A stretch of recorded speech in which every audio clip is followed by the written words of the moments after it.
Comments in my last video on voting caused a lot of complaints from people who rightly pointed out that thanks to America's Electoral College, only about 7 states matter in the election. Well, 8 now.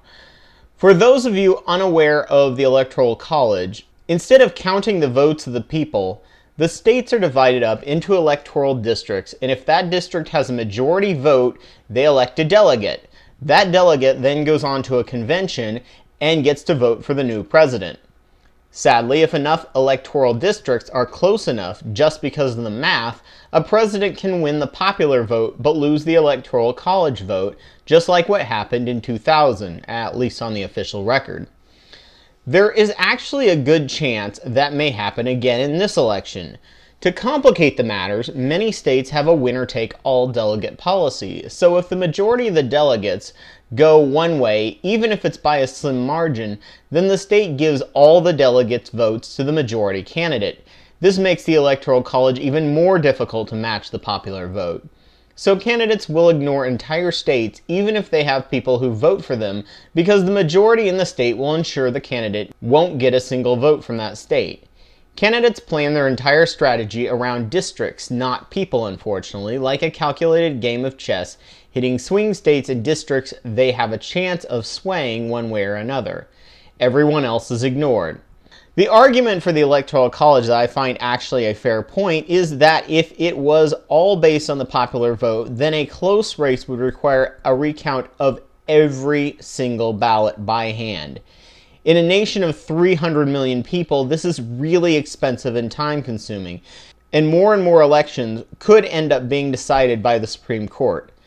I do think that we need a way to eliminate the winner-take-all system completely, as it would help move the delegate and the popular vote much closer, but I don't know if that would be infringing on states' rights, and I can't imagine the states doing it themselves in a fair and proportionate way to both parties. It loses them too much power, so sadly it's what we're stuck with for now.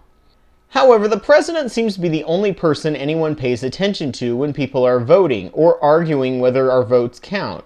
The president is the only member of government elected by every single person in the nation. All the other members of your government are directly elected. The president doesn't actually have that much power. I think I did the math, and because of the veto power, the president has the power of about 20 senators, and each senator has the power of 4 members of the House. So yeah, he has a lot of power, but he's only the most powerful in a system full of checks and balances. Your senator and representatives in Congress both have quite a bit of power. They directly represent you and are elected by you. If you don't vote for any of them, you're sure not to get represented.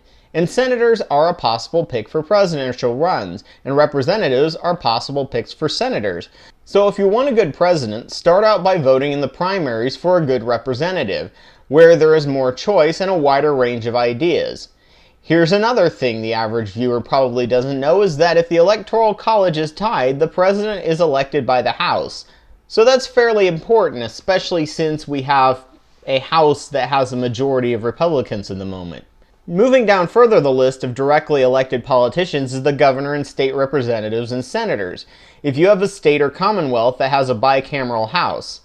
Governors are also potential picks for president, and state representatives and senators are good picks for governor, so make sure you vote and pick a good state representative and senator if you want a good governor in the primaries. Sadly, being in a very red state where the Democratic guy running for governor is just Republican light, and both are against taxes on companies, gay marriage and reproductive rights, I'm actually voting for the Libertarian candidate because while I don't agree with the Libertarians, I agree with him more than either of the other candidates. People complain that there's no third parties, and while we do need massive electoral reform like instant runoff voting, it is at these lower levels that you need to get people experienced in politics and run people in local elections. Until your third party has a strong enough base and enough financing, unless they win local elections, they sure as hell can't win the presidential election.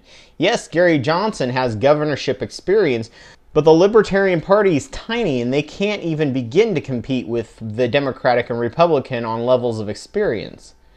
Your mayor and local officials are also people who may make up later higher level elected officials as they gain experience and campaign experience.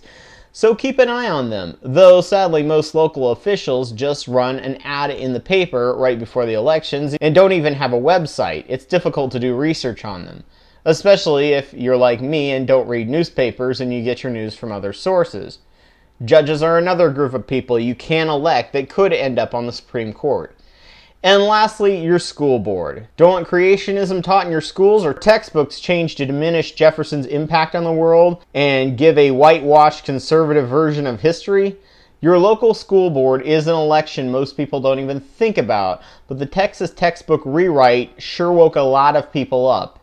If you think Americans are stupid, maybe it's because no one has been paying attention to this important election. So if you don't think elections and democracy represent you, you could be right about the president. But downstream, you may be picking the president of 10 or 20 years from now that actually does represent you. Change is very slow and voting is a long-term process, but unless you see the full scale of the process, yeah, elections don't feel like your vote matters. If you don't think that your vote matters for president, then don't vote for president. But make sure and vote for your state and your local elections so you can vote for a president you can believe in, even if it's 10, 20 years down the road. This is your last chance to register to vote, and for some states it's already too late. Links are in the bottom bar to get yourself registered. Thank you.